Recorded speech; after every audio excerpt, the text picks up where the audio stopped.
Hey, welcome back to Rapid Flow. My name's Eric, I'm the founder, and today I'm going to walk you through what has changed on my desk setup, and especially the big new addition, which is this AKAI MPC 1000.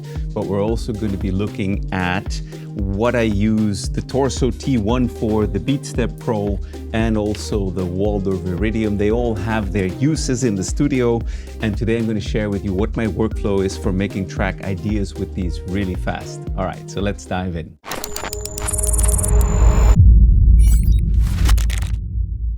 So yeah, this is the AKAI MPC 1000. It's a new addition to the studio. I'm using it with its standard OS, and it's receiving MIDI clock from the DAW. And let me show you how this works. In essence, I'm sending just a normal MIDI cable to an output, and I'm correcting its kick drum. I've programmed a just 4-to-the-floor kick drum pattern in it, so let's have a listen. So what you're hearing now is live MIDI coming into channel 1 where all my kick drums are from the DNA Suite template. And let's say if I bring in all the loops that are in time, you can tell it's in time, right? So I can adjust basically where the AKAI MPC is sitting against the DAW using the Shift of OmniClock, our brand new plugin. So I got into using the AKAI very recently. I tried to actually do this with Native Machine Plus, which I thought was such a good looking, well-made machine and would have offered so many cool possibilities. And they're actually being sold reasonably cheap now. Unfortunately, it doesn't work because it will slave, but it will not shuffle. And this machine will shuffle because it's so old school that it doesn't have the brain to try to like fix MIDI clock, which is what we're doing, right, with OmniClock. So let me show you before I get carried away. Let me show you what I mean. I'm going to remove the percussion and I'm going to go to a different track and I'm going to use note repeat on the MPC, which is now just set to 16th, as I hope you can see there. As it's slave now and everything, I can just go in here now and go, all right, give me a hi-hat, you know? I'm just gonna fill this up with MIDI notes right now. Cool, there's my hi-hat, right? And in case you're wondering, where's that hi-hat coming from? I am sending MIDI notes from the different channel of the AKAI tool, which in essence has a microtonic loaded on it. I figured out how to use the skin function on it. It wasn't so hard actually.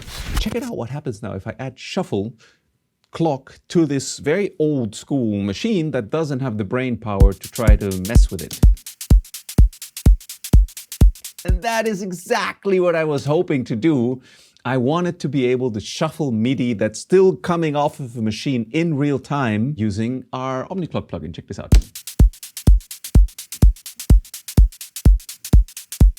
So here we're getting very, very shuffled, and I'm starting to realize this is one of my favorites.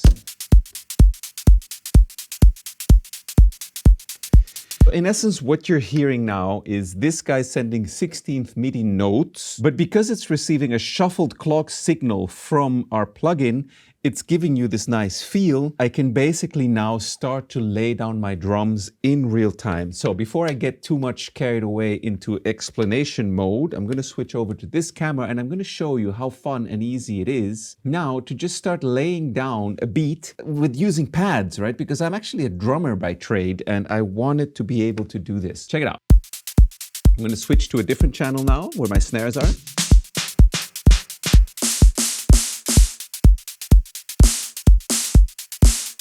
And I have this thing set up to do 16th timing correct, how do you call it, quantize. So let's just try something.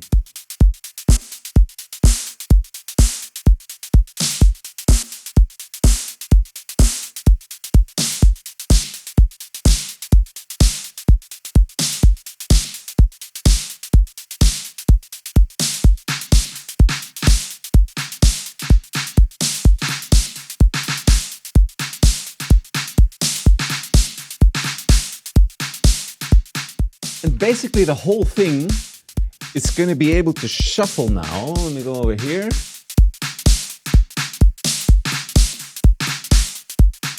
Let's remove the shuffle.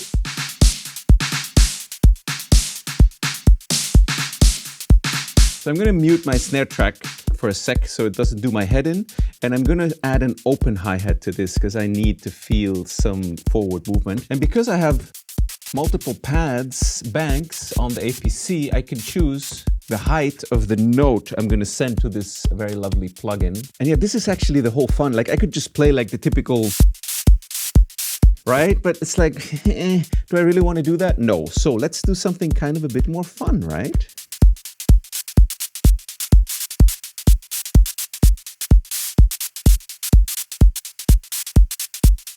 Let's go to the plugin now and clean this up a little bit.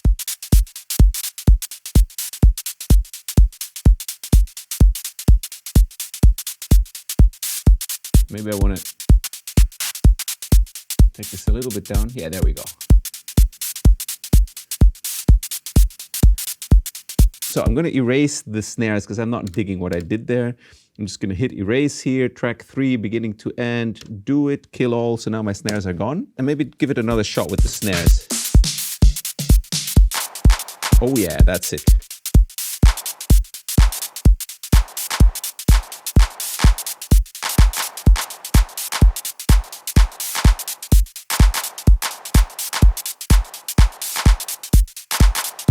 A little bit of a double trigger, but let's clean this a bit with just something that plays through it straight to give it a foundation.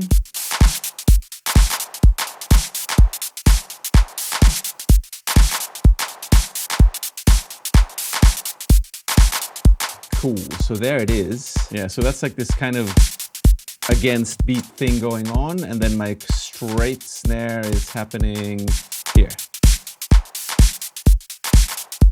Let's go over here. This hi-hat still feels a little bit wonky.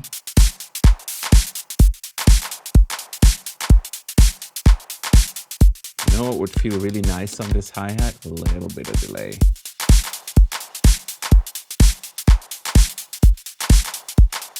Maybe we want to give this snare a little...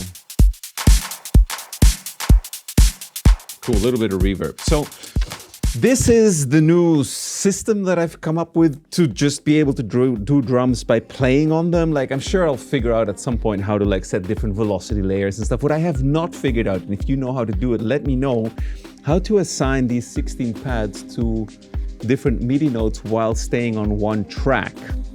I don't think it can be done, at least my LLM keeps telling me it can't be done, which doesn't mean anything. It very likely is wrong. I don't trust these things anymore.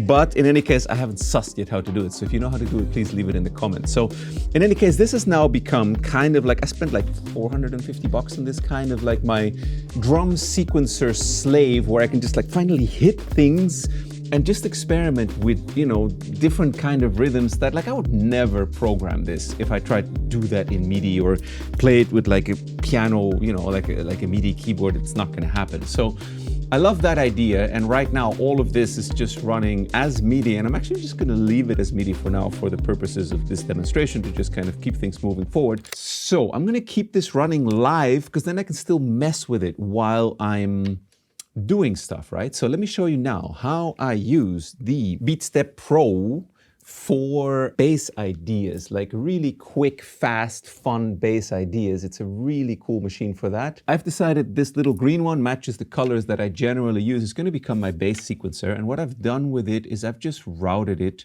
to a Zensphere instance.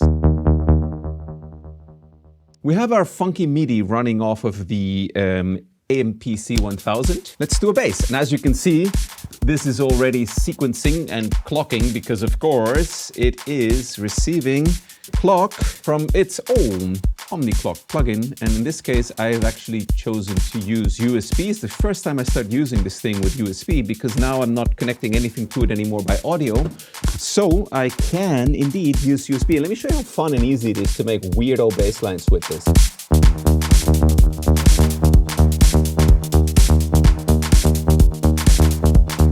Very basic MIDI pattern in here. I'm going to take you over now to my Zensphere instance. And one thing I love to do, yeah, don't mind this. This is changing a bit now. Let me change. Yes.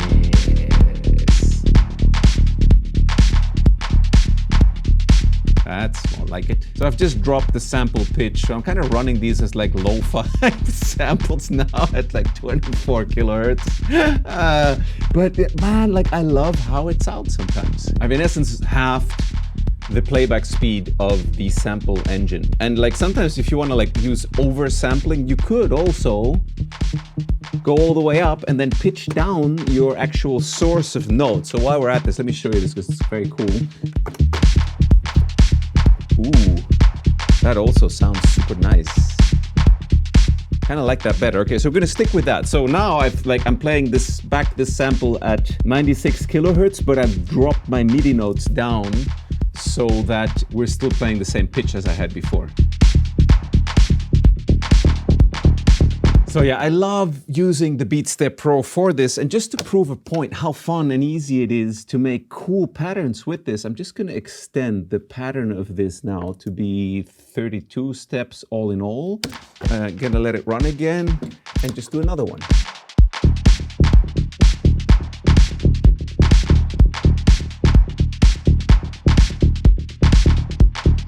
Oh yeah.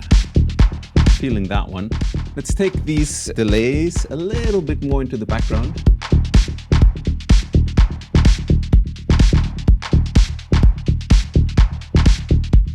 I'm gonna mute my snares for a sec.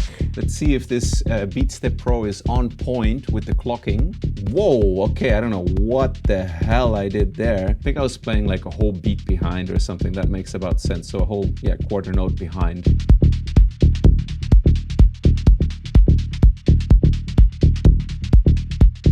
So one of these is playing on the kick, we don't want that. So let's add some shuffle, of course. That's a bit much. Oh yeah, starting to feel that now. Let's bring the hi-hats a bit. Some of these percussions.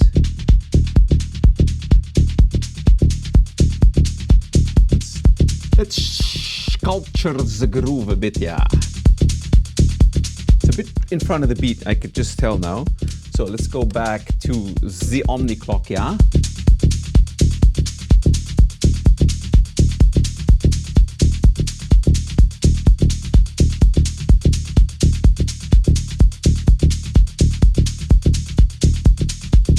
Cool. So now I'm gonna show you one of my favorite sources of weirdness in the studio. It's this super cool little device here called the Syncussion clone by Behringer. I saw this on Starsky's channel. Shout out, such a good track he made with this, just like a quick demo. And let me show you why I think this thing is so incredibly cool. I'm gonna be triggering it with the Torso. I have 2 channels on it dedicated to it, and I'm just sending MIDI to it. And of course, the Torso is clocked off of my OmniClock instance for it. And let's add to this one, you see how it's looping over here? Okay, so now it's just on a 4/4 pattern, right? A bit boring. So let's add a pulse and cut a step. Tweak this a little.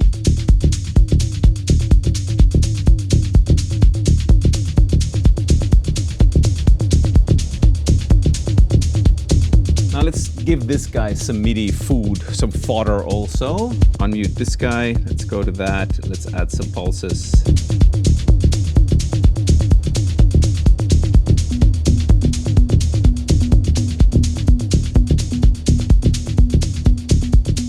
I like using it like this.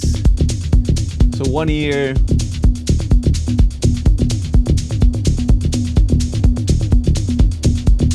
So right now we're sending this guy MIDI notes from the Torso T1.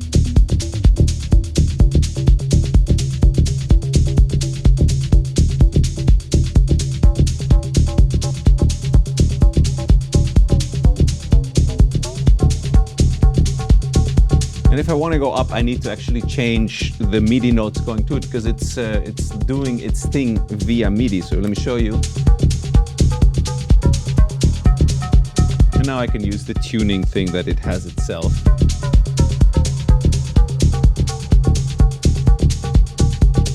Same here.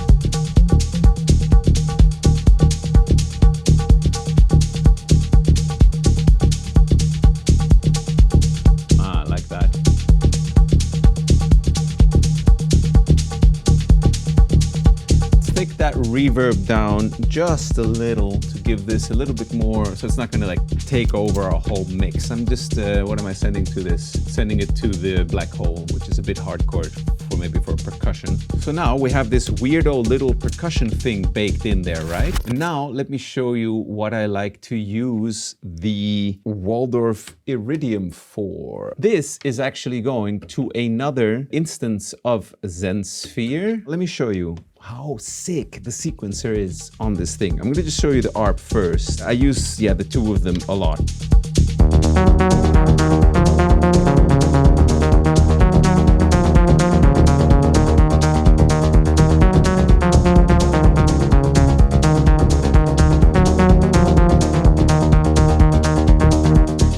I mean, honestly, it's a little bit cheating. And I realized I had to show you this because when I was doing the Flow Collective, wait, let me stop here. Let me lay this story on you for a sec. When I was doing the Flow Collective, which was awesome, thank you to everyone that joined live and everyone now that's watching those classes on demand. When I was doing the Flow Collective, I tried to do a track with, you know, all my sequencing gear, which was awesome and super fun and totally worked. And then I tried to do a track without it, like programming notes on the display, which is of course how I started, and I made 2 albums that way. I sucked. Like, I will honestly admit I am not really able to write music the way I like it to sound and feel if I don't have these kinds of tools. I mean, this is, you know, the MPC is totally luxury. Like, you can do that easily on screen. The Torso is sick, I love it. The Beatstep Pro is sick, I love it. And the Walforf is sick, I love it. Like, if I had to advise you which to get, I would probably say Torso first, then Beatstep Pro, because it's kind of not, you know, like that expensive and blah, blah, blah, and because the Torso can also do chords. But this is the bee's knees for like lead ARP kind of whatever things. Okay, I want to make this little sound that I've got going on here a little bit more suitable to kind of a melody. Yeah, that's more like it. Go an octave up. Okay, here we go.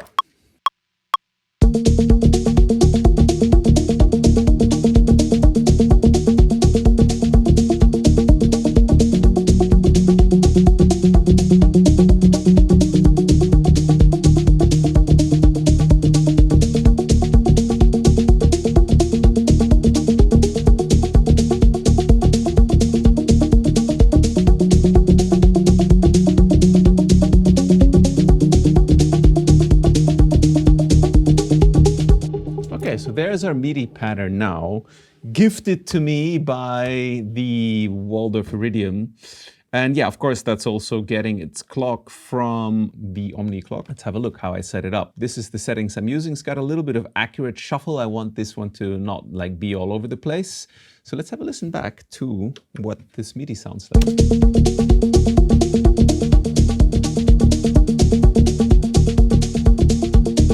Let's bring in our snare, shall we?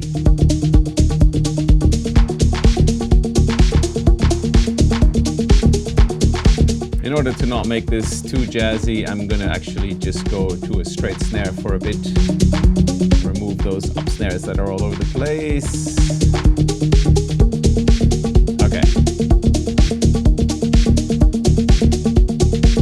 So obviously this is now still missing a pad, and as we do happen to have this sick stereo pair of Oberheims in the room, let's dump a patch to the secondary Oberheim, and now we can leave, and now these are synced, so now whatever I do here to this one is also going to go to that one. Now we're in business. So we're monitoring through this pad track. Let's go look for some cool notes ideally.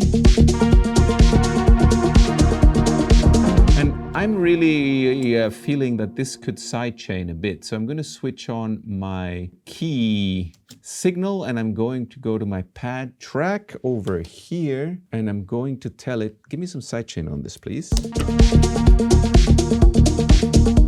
Which is a lovely thing about using the DNA suite. It's very easy to do this.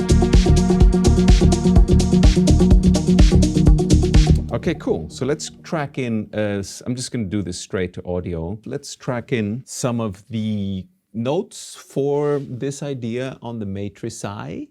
And then I kind of already have like the beginning sketch of a track, right?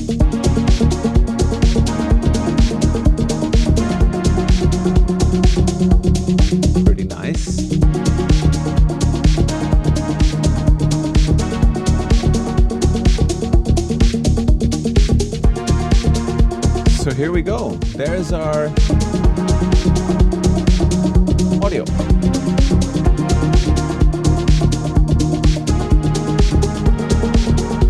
I think the best part of this MIDI audio clip that I recorded was probably the last bit. Let's have a listen. Yeah, that's nice.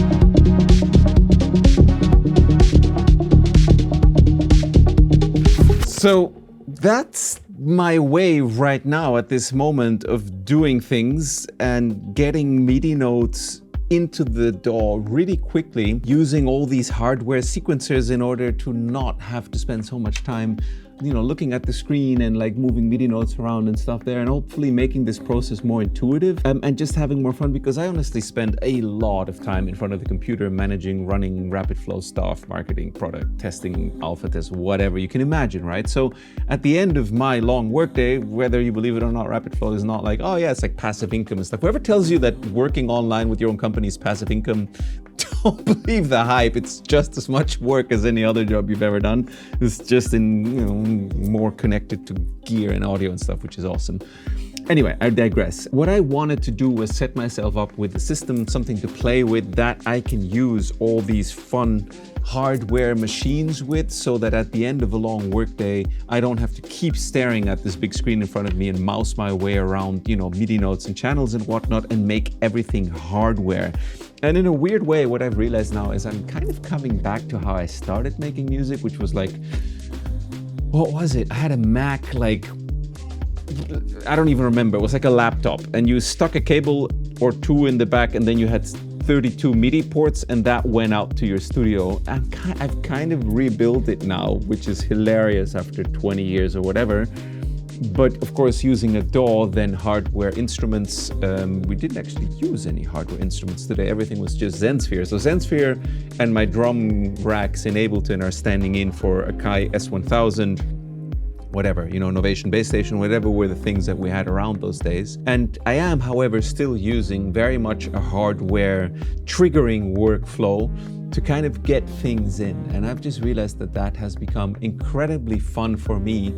And I wanted to share this with you because I just think it's such a fun and kind of, yeah, cool way to do this. And you know, I'll be very honest, I haven't perfected this yet, because I just realized before, like, the hi-hats sound a bit whack. So I'm gonna take the hi-hats back to actually just playing more straight patterns out of a microtonic. The rest of the stuff I was reasonably happy with. So now I can give you a nice outro, and thank you for hanging out with me on this rant about hardware sequencers and clocking and all the other stuff I showed you today. I hope this gives you maybe some ideas for what you can do. If you want to replicate this workflow with being able to play drums and whatnot on an MPC, the only ones that will do this are the old ones. I've now done the research. The new ones are basically little tiny Linux computers, and they don't have such a straight linkage between their MIDI clock input and the output of their MIDI and samples. So yeah, they don't shuffle. This shuffles. MPC 2500 will shuffle, the 4000, the 3000, the 60, I'm assuming will shuffle. But this was kind of the most affordable. 500 would probably do it also. Most affordable option I could get that I thought would be able to handle what I wanted to do with it. So yeah, highly recommend all the sequencers I saw you today. None of these manufacturers sponsor this video or our content in general, although we love to support them and they make cool stuff. And yeah, I hope this has given you some ideas. I'm gonna leave you with a little bit of music, and yeah, hope you have a good one. Take it easy. Bye-bye.